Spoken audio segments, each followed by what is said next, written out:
Again, Trump didn't call me. There's still some time left, by the way. It's still December. But Trump hasn't called me, and I gave up my whole life. I literally had to leave my house because Antifa knew where I lived and gave me credible death threats. I lost everything for Trump. Everything. And I'm not like Nick Fuentes or Alex Jones where I can just re-spin up my platform. I lost everything for Trump. I lost everything for you and your voting rights. And then some of my friends on Twitter had the audacity to be silenced while I suffered. I'm bringing the hurricane to our shores in 2023.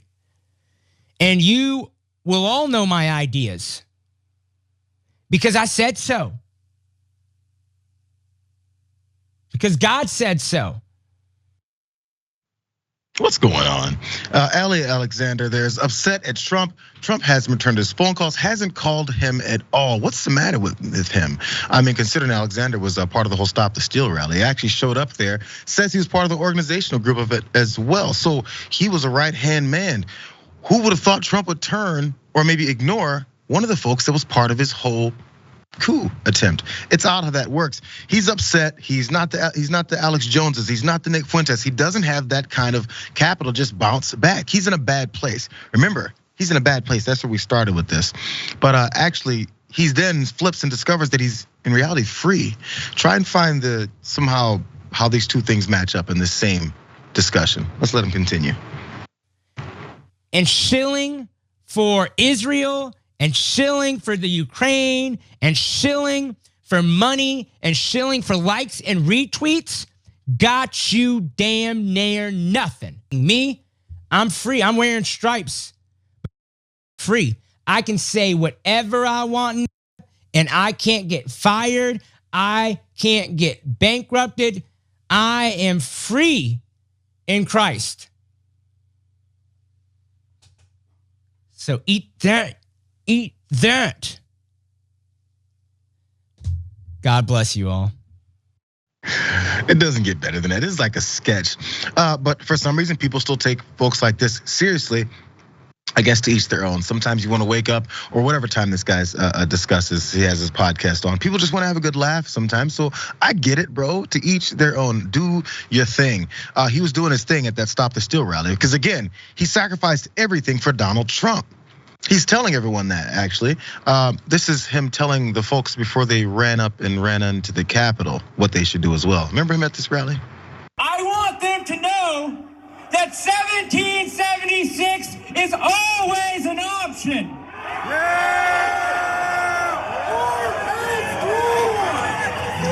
These degenerates in the deep state are gonna give us what we want, or we are gonna shut this country down.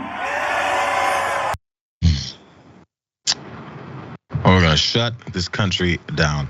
Adrian, is he on a high? Is he on a low? There's more to this guy, of course, with the committee hearing from him, and also his anger towards him. People are bailing on Donald Trump in record numbers, it feels like, but I'm not really sure if this is more than just a bit more performance from Alexander. Well, the question, is he on a high or on a low? I can tell you he's definitely on something because, the fact that he even promoted Donald Trump, Alexander really needs to check into question himself, especially with this whole, I'm not Nick Fuentes, I'm not Alex Jones. Correct, you are not white. Congratulations, I'm glad you found that out. And how the fact is that society will operate very different for you. And also his whole, I can't be fired, I'm free. Yeah, he's probably unemployed, and that's also why he can't be fired. Anyway, I have no respect for Alexander in any form or fashion. This thought that Trump owed him anything. Trump has continuously, repeatedly, without question, consistently showed that he is loyal to no one but himself. So to expect Trump to in any way lift you up because of the sacrifices you made to support this fascist, racist, anti-Semitic, just asshat, as far as I'm concerned, like that, you get no points in that, in my regard, no way. So Alexander can go somewhere. That's what I'm trying to figure out where he's trying to go. Because again, the whole purpose for lynching onto Trump and finding yourselves in his circles and speaking at the rallies is to get some form of his support to be behind you. Maybe make some more of that money, get that grift going as well. But once he then ceases to acknowledge you or stops making you the right-hand man in the face next to you to get some of those, I guess those points, those brownie points for your streams and your money making and all that stuff. All that's left is I need to find who's left to grab onto. That's the employment strategy. Maybe another part of the strategy is actually talking to the January 6th committee, because this happened in April. You guys forget that? Ali Alexander talked to them in April. Here's some information from that. Ali Alexander, prominent organizer of pro-Trump events after the 2020 election, has agreed to cooperate with the Justice Department's investigation of the attack on the Capitol last year. The first high-profile political figure known to have offered assistance to the government's newly expanded criminal inquiry. Yes, this is in April again.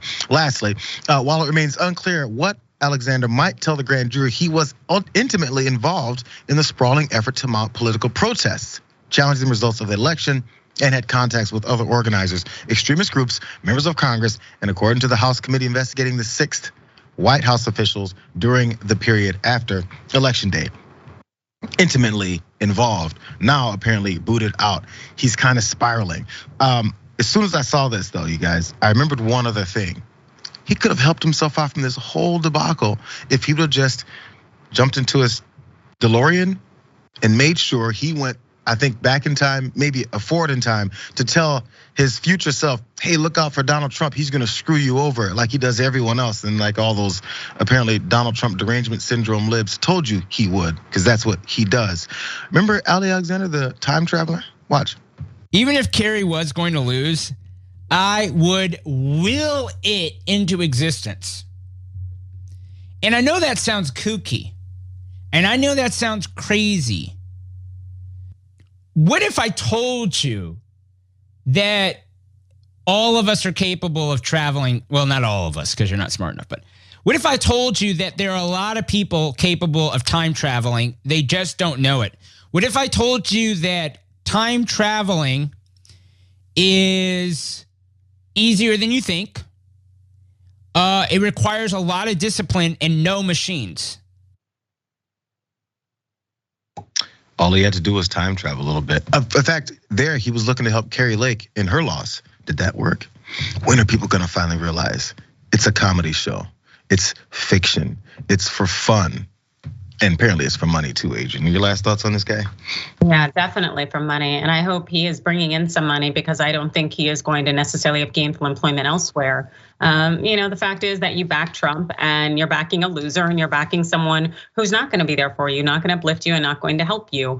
And I'm glad that we don't have this ability to time travel, because I don't want any of these people coming back and punishing us again with their presence. Let's let this be the end of this, and let's move on. I want you guys to look at this from the perspective that we've been talking, the employment, unemployment lines. This is folks' jobs to be grifters. Literally, we say, grifter, grifter, grifter. But when that does dry up and end, what's next? They're not gonna go work at Kinko's. They're not gonna be FedEx drivers. But what's next? You have to continue it on. And if you're 30 years old, whatever how old some of these folks are, your future employment or your future, economic gain in life has to come from somewhere. And if you've alienated yourself from society by glumming on to this fascist type ex-president, there's not tons of options left. You have to dig in deeper. So think about it that way. They're looking for a new job.